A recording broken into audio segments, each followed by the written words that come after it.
Hello students, फिर से आपका स्वागत है फिजिक्स क्लास में। आइए आज आपको सेट नंबर 2 का कंटिन्यू पार्ट लेके जो है चलते हैं। इसमें खंड दा जो है आज सॉल्व करवाना है। 3 तक जो है इसमें सारे के सारे सॉल्व हो गए थे। तो आइए आज देखते हैं। लिखा है कि एक समान वैद्युत क्षेत्र में रखे वैद्युत द्विध्रुव पर लगने वाले बल आघूर्ण का व्यंजक प्राप्त करना है। यानी कि हमें tau is equal to p E sine theta ये फाइंड आउट करना है। ठीक है, तो हमें क्या करना है देखिए, ये मान लिया एक समान वैद्युत क्षेत्र ई बना लिया। ये तीर इधर से इधर क्यों जा रहा है, यहाँ पर प्लस क्यू आवेश होगा। प्लस क्यू आवेश की प्रॉपर्टी ये है कि ये विद्युत बल रेखाएं इससे हमेशा निकलती है, और माइनस क्यू में क्या होता है, ये बल रेखाएं हमेशा माइनस में आती है। ठीक है, तो यहां से ये जा रही है, ये एक समान वैद्युत क्षेत्र ई है। हमने क्या किया,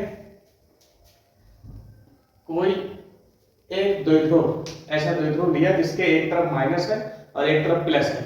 इसमें हमने ऐसे थीटा कोण पर झुकाकर रख दिया। जब हम इसे थीटा कोण पर झुकाकर रखेंगे तो मान लिया हमने यहां पर ऐसे करके थीटा कोण पर ये झुकाकर रख दिया। ये द्विध्रुव, द्विध्रुव क्या होता है, जिसके एक ओर माइनस क्यू होता है और एक ओर प्लस क्यू होता है। ये इस तरफ माइनस क्यू बना दिया। ठीक है, इसका नाम हमने ले दिया जैसे ए, और ये पॉइंट हमने रख दिया बी।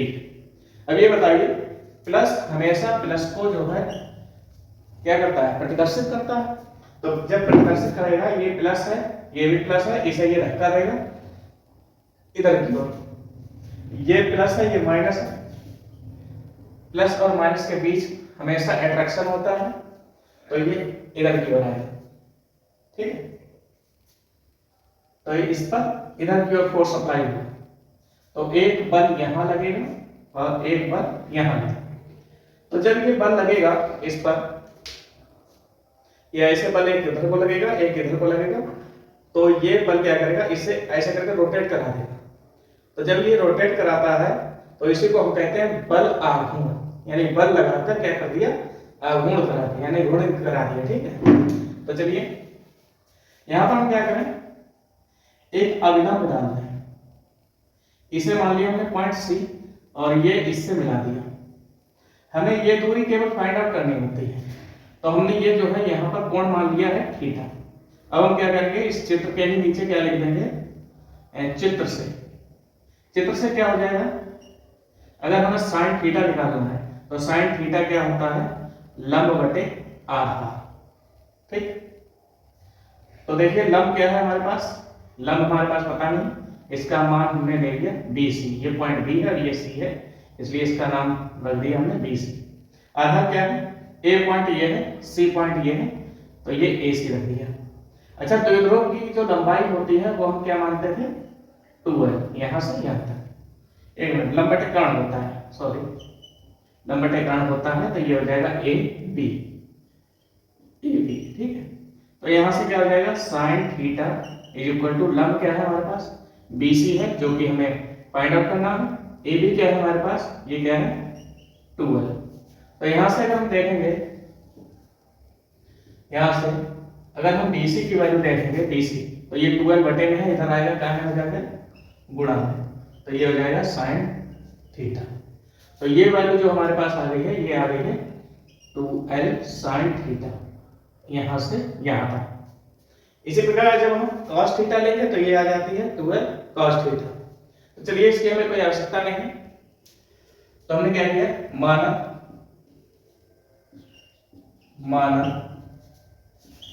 एक द्विध्रुव AB, एक द्विध्रुव AB एक समान वैद्युत क्षेत्र, एक समान वैद्युत क्षेत्र ई में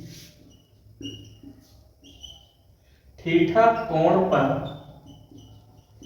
झुकाकर रखा गया है, झुकाकर रखा गया है।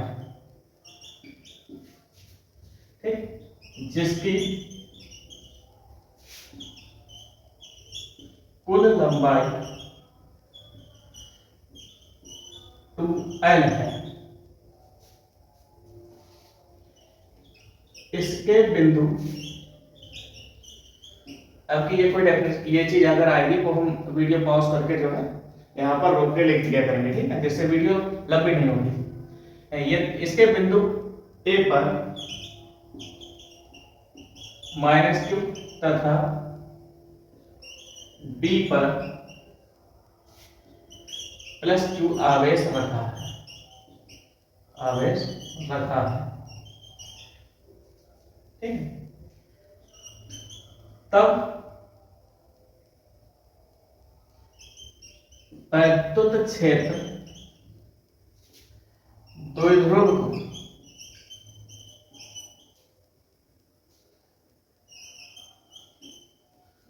द्विध्रुव को अपने समांतर करने का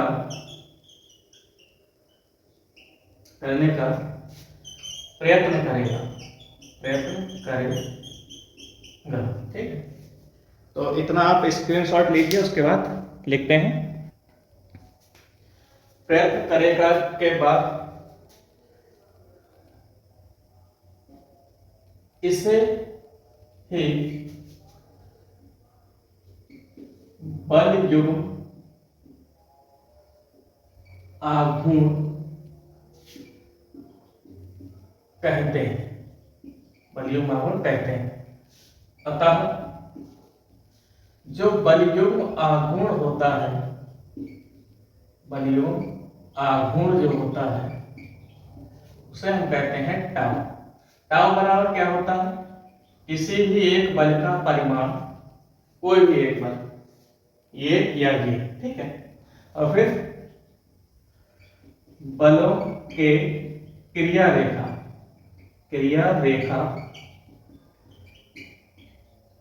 के मध्य लंबवत दूरी, बलों की क्रिया रेखा के मध्य लंबवत दूरी, अर्थात टाउ।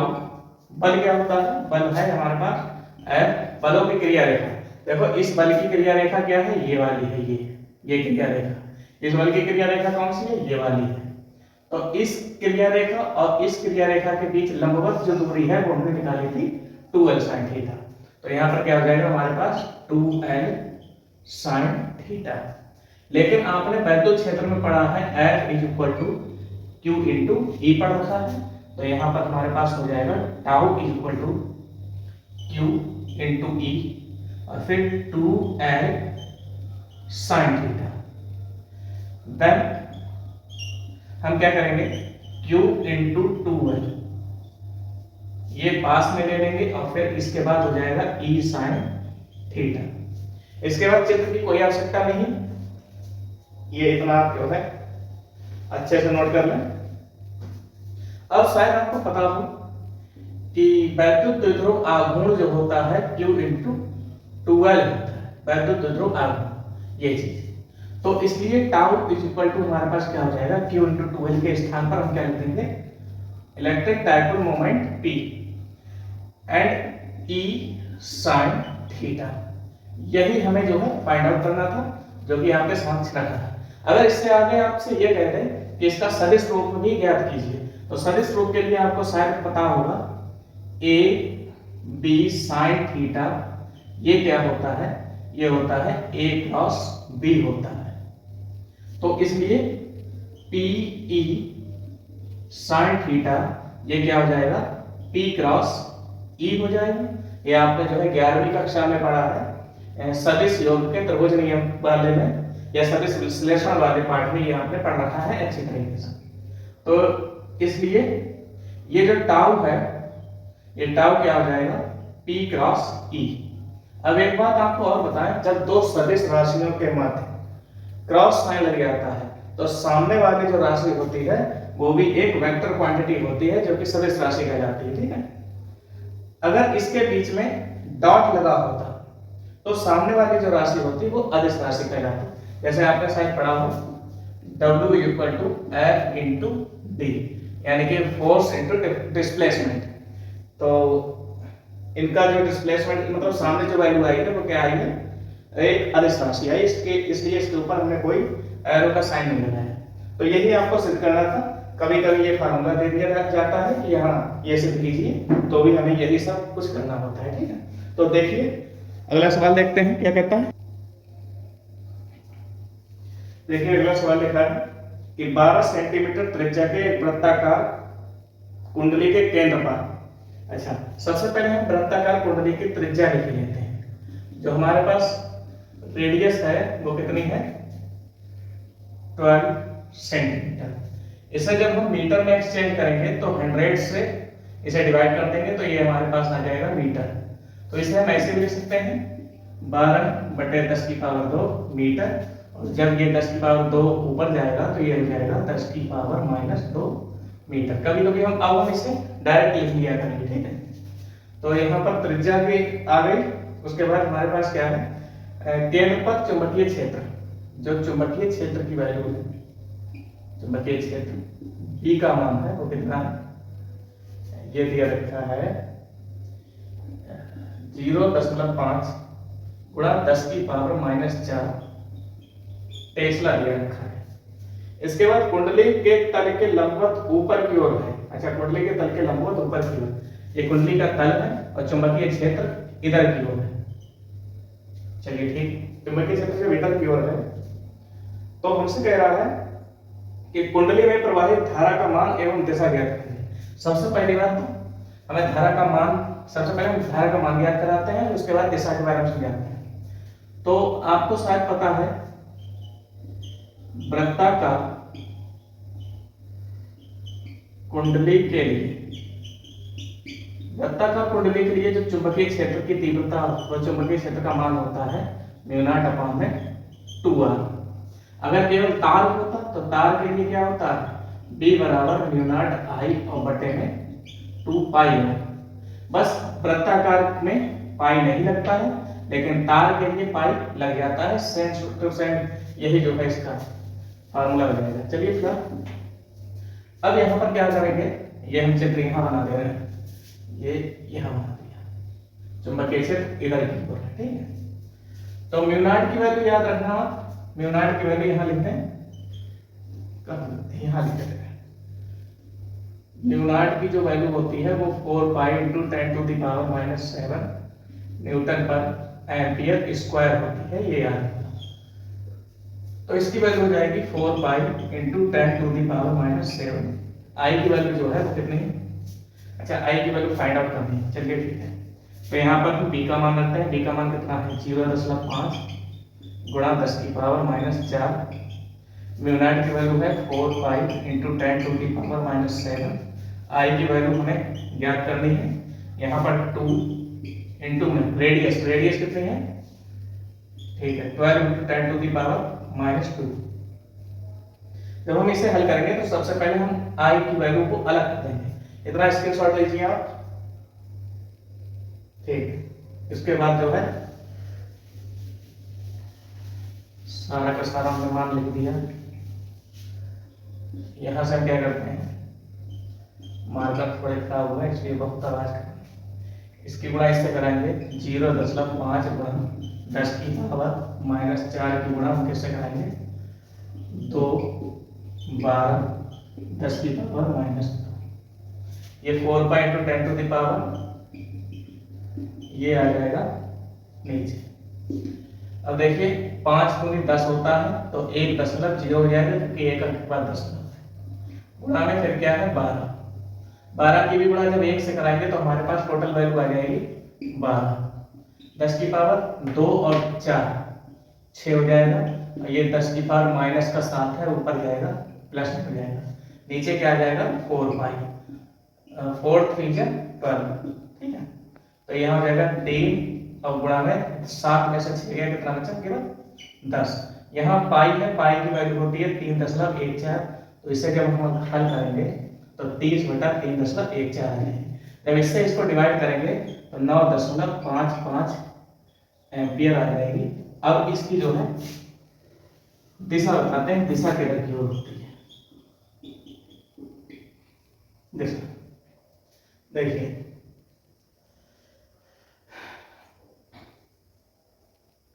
आप फ्लेमिंग का दाएं हाथ का नियम देखिए, इसमें चुंबकीय क्षेत्र ऊपर की ओर है, ठीक, और ये क्या है, अंगूठा, अंगूठा बता रहा है इस चालक में बहने वाली दिशा ऐसे करके ऐसे, ठीक, या तो पेंच का नियम, पेंच का नियम, ऐसे जब हाथ से करते हैं तो पेंच को जब ऐसे खोलते हैं, ये जो दिशा है ये खोलने की दिशा, ये क्या बता रहा है, ये इसकी दिशा बता रहा है, तो इसमें धारा की दिशा कैसी होगी, ऐसे, यानी कि ऐसे करके ऐसे, एंटी क्लॉकवाइज, तो दिशा क्या हो जाएगी, वामावर्त, ठीक, ये इसकी दिशा हो जाती है। चलिए अगला सवाल देखते हैं। अगला सवाल हमारे समक्ष लिखा है कि पूर्ण आंतरिक परावर्तन यानी कि टोटल रिफ्लेक्शन, एक मिनट, टोटल इंटरनल रिफ्लेक्शन हमसे पूछ रहा है, और क्रांतिक कोण यानी क्रिटिकल एंगल पूछ रहा है, और प्रकाशिक तंतु यानी कि तो ऑप्टिकल ऑब्जेक्ट है कोई हमारे पास, उसका सिद्धांत पूछ रहा है, ये किस सिद्धांत पर कार्य करता है। तो सबसे पहले तो हम लिखे देते हैं यहाँ पर, ये पूर्ण आंतरिक परावर्तन के सिद्धांत पर, पूर्ण आंतरिक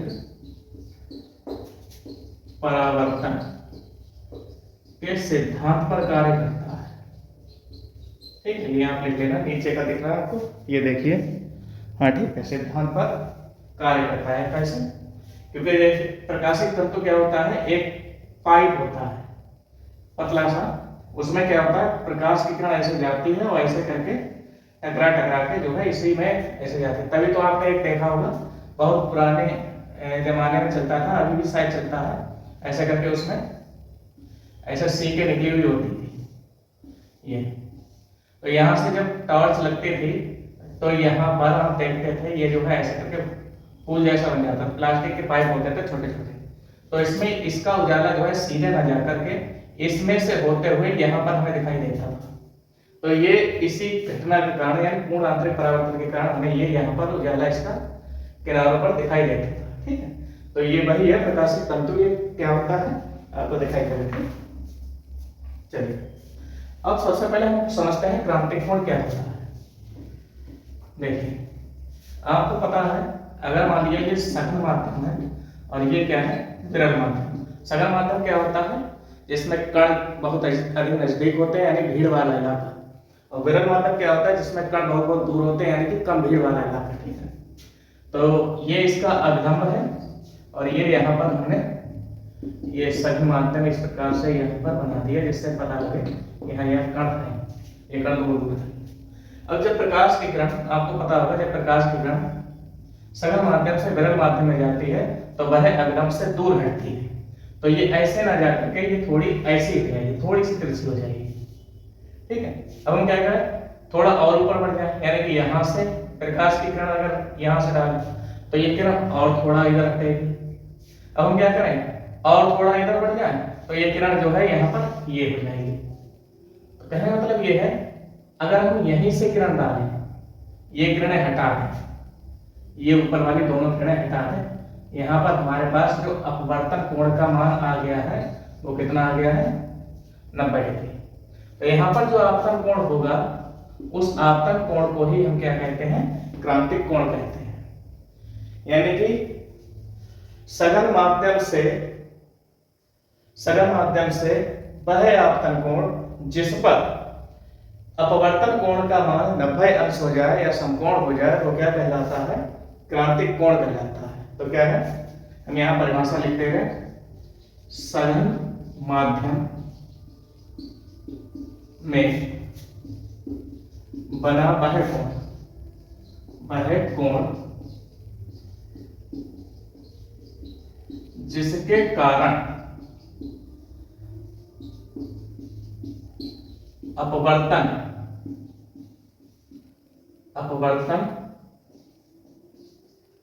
कोण का मान 90 डिग्री हो जाए क्या कहलाता है, क्रांतिक कोण कहलाता है। क्रांतिक कोण कहलाता है। इसे हम किससे प्रदर्शित करते हैं, इसे C से रिप्रेजेंट करते हैं, प्रदर्शित करते हैं, ठीक है। ये आपकी जो है इसकी डेफिनेशन आ गई, हमसे केवल डेफिनेशन ही पूछ रहा है और कुछ नहीं पूछ रहा है, ठीक। अच्छा, अगली चीज क्या है, पूर्ण आंतरिक परावर्तन क्या है। अब देखिए इसी क्रांतिक कोण में ही समझिए, मान लिया हम थोड़ा और ऊपर है, यहाँ से यह अभी प्रकाश किरण यहाँ से डाल दिया था, ये 90 पर जा रहा है यहाँ से अवलंब से। अब हम थोड़ा और ऊपर हट गए तो ये प्रकाश की किरण इस वाले से ना होकर ये थोड़ा और नीचे की ओर झुक जाएगी, यानी अवलंब से और थोड़ा दूर हटेगी, और थोड़ा दूर हटेगी, यानी कि ये प्रकाश की किरण जिस कोण से इसमें जाएगी उसी कोण से इसी में वापस लौट आएगी। तो इस घटना को हम कहते हैं पूर्ण आंतरिक परावर्तन। इसकी डेफिनेशन क्या होगी, जब कोई प्रकाश की किरण सरल माध्यम से विरल माध्यम की ओर जाती है तो यदि अपवर्तन कोण का मान 90 अंश से अधिक हो जाए तो प्रकाश की किरण विरल माध्यम में ना जाकर के उसी माध्यम में यानी कि सकल माध्यम में ही वापस लौट जाती है। तो इस घटना को हम क्या कहते हैं, पूर्ण आंतरिक परावर्तन। ठीक है, तो चलिए देखते हैं, लिख के अच्छा रख देते हैं, ज्यादा लेंथी वीडियो हो जाएगी। देखिए लिखा है कि जब कोई प्रकाश की किरण सकल माध्यम से विरल माध्यम की ओर जाती है तो आपतन कोण क्रांतिक कोण से अधिक हो जाए तो प्रकाश की किरण विरल में ना जाकर के सघन माध्यम में ही परावर्तित हो जाती है। इस घटना को पूर्ण आंतरिक परावर्तन कहते हैं। तो ये आपका जो पूरा का पूरा क्वेश्चन कंप्लीट हो गया है। चलिए देखते हैं अगला सवाल। देखिए चौथे नंबर में ये दिया रखा है, एक परिपथ दिया है, ये लिखा है और ए और बी के बीच में हमको विभवांतर ज्ञात करना है। इतना केवल चित्र बना हुआ है, इसके आगे की कहानी जो है हमें खुद सॉल्व करनी होती है। तो सबसे पहले हम क्या करेंगे, विभव निकालना है इन तीनों का। देखिए जब कोई भी प्रतिरोध समांतर क्रम में लगे हुए होते हैं तो उनका जो विभव होता है क्या होता है, एक समान होता है। तो अगर एक का विभव निकल जाए या दूसरे का निकल जाए या तीसरे का निकल जाए तो इसका सबका विभव जो है एक समान होगा। लेकिन ये 3 वोल्ट 2 वोल्ट और 1 वोल्ट ये क्या दिए रखे हैं, ये विद्युत वाहक बल दिए रखे हैं, जिसे हम E1 E2 और E3 के नाम से जानते हैं। ठीक है, तो सबसे पहले हम क्या करेंगे, पहली बैटरी के लिए यहाँ पर जो धारा आएगी वो आएगी हमारे पास I1 के रूप में, यहाँ पर जो धारा आएगी वो यहाँ पर आएगी I2 के रूप में, यहाँ पर जो धारा आएगी वो धारा आएगी I3 के रूप में। तो ये तो तीनों धाराएं जो है यहाँ पर आकर इकट्ठी हो जाएंगी। तो ये आ गई है आपके पास I1 और ये आ गई है आपके पास I2। ठीक है, ये हमारे पास क्या है, ये है E1, ये है E2 और ये क्या है E3। तो इस वाले चित्र में ये एक ऐसा चित्र है जिसमें किरचॉफ के दोनों नियम लागू होने वाले हैं। तो देखिए यहां पर हम क्या मान लें, ये बिंदु हम P मान ले रहे हैं, ठीक है, और ये बिंदु हम मान ले रहे हैं Q। किरचॉफ के किस नियम से, प्रथम नियम से, प्रथम नियम से। किरचॉफ का प्रथम नियम क्या कहता है, किसी भी संधि पर मिलने वाली धाराओं का बीजगणितीय योग क्या होता है, शून्य होता है। तो आप ये देखिए बिंदु P यहाँ पर एक संधि है, इस संधि पर I1 भी आ रही है, I2 भी आ रही है और I3 भी आ रही है, एक मिनट I3 भी आ रही है। तो यहाँ पर जो P पर जो धाराएं जब ये एक साथ मिलेंगी तो यहाँ पर कोई धारा यानी कि बीजगणितीय योग इसका क्या हो जाता है, शून्य होता है। तो क्या होता है, बिंदु P पर, बिंदु P पर मिलने वाली धाराओं का योग, ये हटा देंगे, ठीक है, का योग शून्य होगा। जब ये शून्य होगा तो इसलिए I1 plus I2 plus I3 बराबर क्या हो जाएगा, 0। इस समीकरण को हम मान लेंगे 1। अब ये किरचॉफ का पहला नियम यहाँ पर अब नहीं लागू होगा, ठीक है, अब हो गया है। अब हम क्या करते हैं, किरचॉफ का द्वितीय नियम लगाते हैं, बंद पास इसके लिए और बंद पास इसके लिए। तो चलिए अब हम शुरू करते हैं। ये इतना आप स्क्रीनशॉट ले लेना, ये समीकरण हमने यहाँ लिख दी है, ये आपको देखना है कि यहाँ पर समीकरण ये लिखी है, समीकरण 1, ठीक है, आगे याद करने के लिए। अब क्या करेंगे, किरचॉफ के द्वितीय नियम से, किरचॉफ का द्वितीय नियम हम एक पास इसमें लगाएंगे, ये एक पास है, और दूसरा पास हमारे पास ये है। ठीक, अब हमने आपको बताया था अगर R में जिधर को R होगा उधर को ही अगर हम चलेंगे तो R का मान हमेशा माइनस में लेना है। अगर R में जिधर को धारा चलेगी उसके अगर हम विपरीत चलेंगे तो R का मान क्या लेना है, प्लस का लेना है। ये बात आप याद रखना। अगली चीज E के मान में क्या है, अगर प्लस प्लेट ये है माइनस ये है, अगर आप ऐसे जा रहे हैं तो E का मान प्लस में लेना है, प्लस ये है और माइनस प्लेट ये है, तो अगर आप प्लस से माइनस की ओर घुस रहे हैं तो E का मान आपको क्या में लेना है, माइनस में लेना। हाँ, माइनस में लेना। ठीक है, ये आप जो है याद रखना, आपको दिखाई दे रहा होगा बहुत अच्छे से। चलिए ठीक है, जो बड़ी प्लेट है बड़ी वाली, बड़ी प्लेट प्लस की मानना और माइनस की छोटी वाली प्लेट। ठीक, यहाँ पे याद रखना बस। तो चलिए देखते हैं,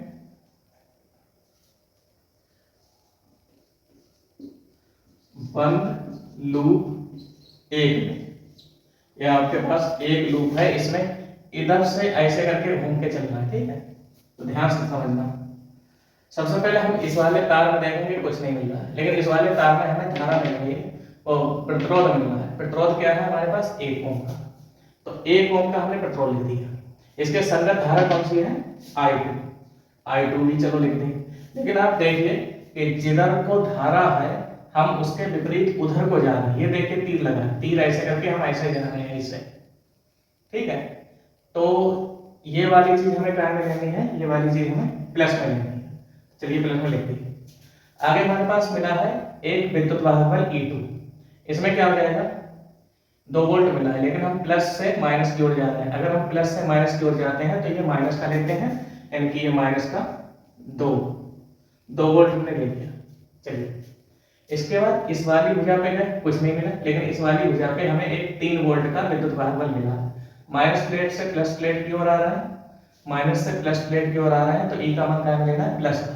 तो यहाँ पर 3 वोल्ट जो हो जाएगा वो क्या मिल जाएगा, प्लस का। फिर से हमें 1 ओम का प्रतिरोध मिला है। चलिए 1 ओम का प्रतिरोध मिल गया। उसके बाद हमें मिली है धारा I1, धारा I1 भी मिल गई, लेकिन जिधर को धारा है उधर को ही हम चल रहे हैं इसमें, तो ये चीज हमारी इस वाली कंडीशन में आती है, ये हमें टाइम लेना है माइनस में, सामने क्या कर देना है 0। तो यहाँ से क्या हो जाएगा, देखिए I2 गुणा इससे हो जाएगी, तो ये हो जाएगी I2, और ये 3 में से 2 जाएगा, प्लस का 1 रह जाएगा, I1 की गुणा इससे हो जाएगी, तो ये माइनस का I1 सामने 0। ये I1 उस तरफ जाएगा, I1 प्लस का हो जाएगा, ये I2 उस तरफ जाएगा, I2 माइनस का हो जाएगा। कुल मिला के हमारे पास I1 माइनस I2 ये कितना आया हमारे पास, एक समीकरण हम बना लेंगे 2। इतनी बात। अब ये यहाँ पर समीकरण यहाँ पर 2 लिखे थे, क्या है हमारे पास, I1 माइनस I2 बराबर कितनी आएगी, 1। ये समीकरण हम 2 लिखे थे, इतना हमने लिख दिया है। फिर से देखिए, ये इतना मिटा देना है।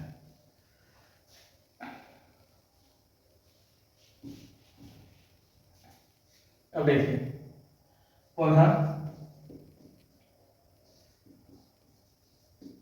बंद लूप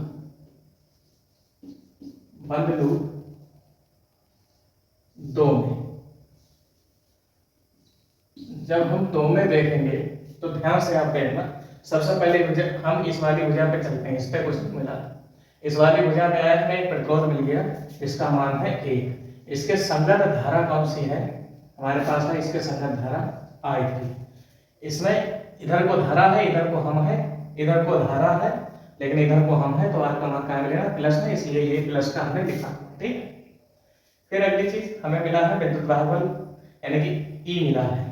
E में प्लस प्लेट से माइनस की ओर जा रहा है, प्लस प्लेट से माइनस की ओर जा रहा है, तो ये माइनस का E लेना है, यानी कि माइनस का 1 वोल्ट। आगे बढ़े हम, यहाँ तक आए, यहाँ से यहाँ पर आए, नहीं करना कुछ, यहाँ से यहाँ पर आना पहले, तो यहाँ से माइनस से प्लस प्लेट की ओर आ रहा है, माइनस से प्लस प्लेट की ओर आ रहा है, ये काय का लेना है, प्लस का। तो यहाँ हमने ले लिया ये 2 वोल्ट प्लस का। उसके बाद हमें मिला है प्रतिरोध। प्रतिरोध में जिधर को धारा है उधर को ही हम चल रहे हैं, तो ये इस वाली कंडीशन में आएगा। यहाँ पर संगत धारा ये माइनस का आएगा, संगत धारा है हमारे पास I2 और प्रतिरोध कितना है 1, सामने आ जाएगा 0, ये 0 हो जाएगा। ठीक है, तो यहाँ से हमारे पास क्या बनेगा I3, 2 में से 1 जाएगा, प्लस का 1 फिर से, माइनस का I2, सामने 0। तो यहाँ से हम क्या करेंगे, I2 इस तरफ लेके जाएंगे, एक ऐसा ही I2 इस तरफ लाएंगे, प्लस का हो जाएगा, ये माइनस का इस तरफ हो जाएगा। कुल मिला के हमारे पास I2 माइनस I3 कितना आ गया है, एक समीकरण हमने बना ली 3। ये भी हम यहाँ लिखे हैं, क्या है हमारे पास समीकरण I2 माइनस I3। ये हम अपनी सुविधा के लिए लिख रहे हैं, आप लोग ना लिखेंगे। यहाँ पर समीकरण 3, ये समीकरण को देखिए, उसे लिखना जरूरी नहीं है, ठीक है, ये लिखना जरूरी नहीं है। अब आप ध्यान से देखें, ये तो हो गया, लूप तो हमारा निकट गया। अब ध्यान से देखें, यहाँ पर हमारे पास क्या हो जाएगा, समीकरण 1 में हम क्या करेंगे, समीकरण 2 का मान रख के देखें। चलिए हम क्या करेंगे, समीकरण 1 को समीकरण 2 में जोड़ते हैं। तो समीकरण 1 हमारे पास क्या है, I1 plus I2 plus I3 is equal to 0। अब हमारे पास क्या है, I1 minus I2 is equal to 1। ये जब हम जोड़ेंगे तो I2 ये प्लस का है, ये माइनस का है, कट जाएगा। I1 और I1 ये हो जाएगा हमारे पास 2I1 प्लस प्लस हमारे पास क्या बचेगा, I3। 0 में 1 जोड़ेंगे तो ये हमारे पास हो जाएगा 1, ये समीकरण बन जाएगी हमारे पास 4। तो ये भी हम यहाँ पर लिख ले रहे हैं, 2I प्लस का I3 बराबर में 1, समीकरण 4 हमने अपनी सुविधा के लिए लिख दिया ये। अब हम क्या करेंगे, पुनः समीकरण I1 और I3 ये किसमें मिल रहा है, I1 और I3 ये हमारे पास किसी में नहीं मिल रहा है,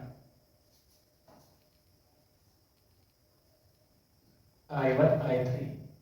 ठीक है, पुनः हम क्या करेंगे, समीकरण 4 वह समीकरण हमारे पास क्या है, समीकरण 4 वह समीकरण 2 3, समीकरण 2 व समीकरण 3 को जोड़ने पर। चलिए जब हम इस समीकरण को जोड़ेंगे तो हमारे पास क्या आ जाएगी, I1 I3 इक्वल टू क्या आ जाएगा 1। ये हो जाएगा हमारे पास समीकरण I1 I2 इक्वल टू 1। फिर हो जाएगा हमारे पास I2 minus I3 equal to 1। जब हम इसे जोड़ेंगे तो देखिए I2 से I2 कट जाएगा, ठीक है, यहाँ पर क्या हो जाएगा, I3 से I3 कट जाएगा, तो हमारे पास इधर बचेगा केवल 2I में से 2I और 1I। कितना हो गया हमारे पास, ये हो गया है 3I, और सामने क्या है 1 और 1, ये हो जाएगा 3। तो हमारे पास 3 से 3 कट जाएगा, तो यहाँ पर हमारे पास 3 एकम 3 हो जाएगा। तो यहाँ पर हमारे पास आएगा I1 की वैल्यू आ गई है हमारे पास 1। ठीक, जब हमारे पास I1 की वैल्यू 1 आ गई है तो अब हमें जो है विभव निकालने के लिए क्या होता है, V बराबर E माइनस I1 R। चलिए ठीक, एक वैल्यू आ गई, कोई दिक्कत नहीं, अब हम इसी से जो है निकाल लेंगे, इतना बहुत है। पुनः हम क्या करेंगे, आप चाहो तो I1 का मान इसमें रख दो, फिर I2 का मान निकल जाएगा, फिर I1 और I2 दोनों का मान इसमें रख दो, फिर I3 का मान निकल जाएगा। तो चलिए अब हमारे पास क्या है लास्ट में, अब हमारे पास V का मान क्या आ जाएगा, E minus I R। I1 E1 मान लेते हैं। E1 के लिए क्या है हमारे पास 3 वोल्ट, 3 वोल्ट हो गया। I1 क्या है हमारे पास, I1 की वैल्यू आई है 1, ठीक है। फिर R1 की वैल्यू क्या है हमारे पास 1, तो यहाँ पर B का मान जो हो जाएगा वो 3 माइनस 1, 1 एकम 1 हो जाएगा, तो सामने आएगा हमारे पास 2 वोल्ट। ये हमारे पास VAB का मान आ जाएगा, क्योंकि V1 V2 और V3 ये तीनों जो है एक समान होंगे, इसलिए हमने केवल एक तार के लिए विभव निकाल लिया, बाकी सबके विभव एक समान हो जाएंगे। तो यही आपका जो है आंसर हो जाएगा। तो चलिए देखते हैं अगला सवाल, काफी कठिन। देखिए अन्योन्य प्रेरकत्व की परिभाषा हमसे पूछ रहा है। देखिए हम आपको समझाते हैं भाई, जो कुछ लिखा है। जैसे ये हमारे पास कोई कुंडली है और इसको जो है हम किसी बाहर विद्युत स्रोत से हमने इसे जोड़ दिया, और इसी के समीप हमने एक अन्य कुंडली रख दी, अन्य कुंडली, और इसमें हमने जोड़ दिया गैल्वेनोमीटर, जिससे हमें पता लगता है कि इसमें धारा प्रवाहित हो रही है या नहीं हो रही है। तो हम क्या करेंगे, इसमें धारा के मान में परिवर्तन करेंगे, यानी कि कभी धारा बढ़ाएंगे और कभी धारा घटाएंगे, यानी कम करेंगे। धारा की दिशा तो एक जैसी होगी, लेकिन हम घटा रहे, तीर का मतलब है कि धारा को घटा कम करना। तो हम जब धारा का मान बढ़ाते हैं तो यहाँ पर धारा की दिशा इधर को जाती हुई होती है, तो इसमें क्या होता है, चुंबकीय एक चुंबकत्व बनता है, चुंबकत्व बनता है, जिसके कारण इसमें ये चुंबकत्व ऐसे करके यहाँ पर बड़ा होता हुआ दिखाई देता है। फिर जब हम धारा के मान को कम करते हैं तो इसमें प्रेरित धारा, जो धारा की दिशा होती है मान लिया ऐसे होती है, तो फिर ये चुंबकीय बल रेखाएं क्या होती हैं, ये अब ये कम हो जाती है। तो यही क्रिया हम बार बार जब हम इसमें करते हैं तो इस कुंडली के सिरों पर विद्युत वाहक बल प्रेरित हो जाता है, और जब विद्युत वाहक बल प्रेरित हो जाता है, विद्युत वाहक बल यानी विद्युत को ले जाने वाला बल प्रेरित हो गया, तो तुरंत ही इसमें धारा प्रेरित हो जाती है।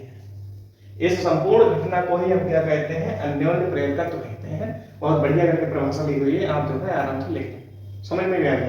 जब किसी कुंडली के समीप कोई अन्य कुंडली रखकर धारा के मान में परिवर्तन किया जाता है, तो द्वितीय कुंडली के सिरों पर प्रेरित विद्युत वाहक बल उत्पन्न हो जाता है, ठीक, जिसके कारण इसमें धारा भी प्रेरित हो जाती है। इस घटना को ही हम क्या कहते हैं, अन्योन्य प्रेरकत्व। अब इस धारा की दिशा कैसी होगी, मुख्य धारा के मान के विपरीत होगी। अगर इसकी दिशा ऐसी है तो इसकी दिशा ऐसी होगी, ये इधर जाएगी तो ये इधर आएगी, लेकिन अगर इसकी दिशा ऐसे को हो गई तो उसकी दिशा ऐसे हो जाएगी, ठीक है। तो ये होती है अन्योन्य प्रेरकत्व की घटना। इसमें ये क्वेश्चन भी इसमें लगा हुआ है, ठीक है। सिद्ध करो कि हेनरी प्रति मीटर न्यूटन प्रति एम्पियर के बराबर होती है। याद रखना ये दोनों मात्रक जो है निर्वात की विद्युतशीलता के होते हैं। ये क्या होता है, निर्वात की चुंबकशीलता, विद्युतशीलता, चुंबकशीलता के ये दोनों मात्रक होते हैं। लेकिन इसे हमें सिद्ध करके दिखाना है, तो हम ऐसे तो लिख नहीं है कि ये मात्रक इसका ये भी इसका, तो दोनों सिद्ध हुए, ठीक है। इसे हम सिद्ध करके दिखाएंगे आपसे। तो देखते हैं, वी नो दैट, हम जानते हैं, क्या जानते हैं, चलिए, L इज इक्वल टू क्या होता है, E अपॉन में DI अपॉन में DT, विद्युत वाहक बल के पदों में स्वप्रेरण गुणांक, ये वाला, ठीक है। हम क्या करेंगे, इसे ये जो बटे का बटा आता है ये ऊपर आ जाता है DT, और बटे में क्या रह जाता है DI। चलिए, अब शायद आपको पता होगा कि E बराबर क्या होता है, ये होता है W अपॉन Q, तथा W क्या होता है, बल गुणा विस्थापन, फोर्स इनटू डिस्प्लेसमेंट, और Q बराबर क्या होता है, I इंटू T, Q बराबर IT, आवेश प्रवाह की दर विद्युत धारा कहते हैं, तो ये आ जाएगा I इंटू T, ठीक है। सारी चीजें ये हम पढ़ चुके हैं पहले से ही। तब हमारे पास E की जो वैल्यू हो जाएगी, W की जगह पर हम क्या लिखेंगे, F गुणा D, और Q की जगह पर हम क्या लिख सकते हैं, I गुणा T। तो कुल मिला के हमारे पास जो L की वैल्यू आई है वो क्या आई है ई की जगह पर हम क्या क्या लिख सकते हैं एफ गुणा डी और बटे में आई गुणा में टी। अब पड़ोस में क्या है हमारे पास डी टी और बटे में क्या है डी है। समझे रहे? अब हम इन्हें मात्रकों के रूप में लिखेंगे। जब हम मात्रकों के रूप में लिखेंगे तो क्या करते हैं आप जो है इतना स्क्रीनशॉट ले लें, उसके बाद आप देखिए हम क्या करते हैं।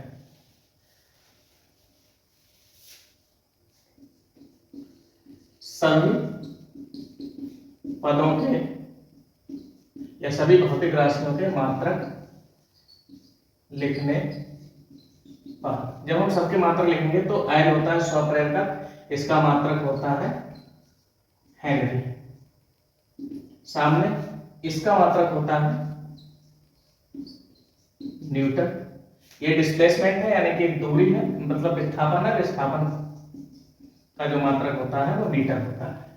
ये टाइम, तो टाइम के लिए क्या होता है सेकंड, बटे आई क्या हो जाएगा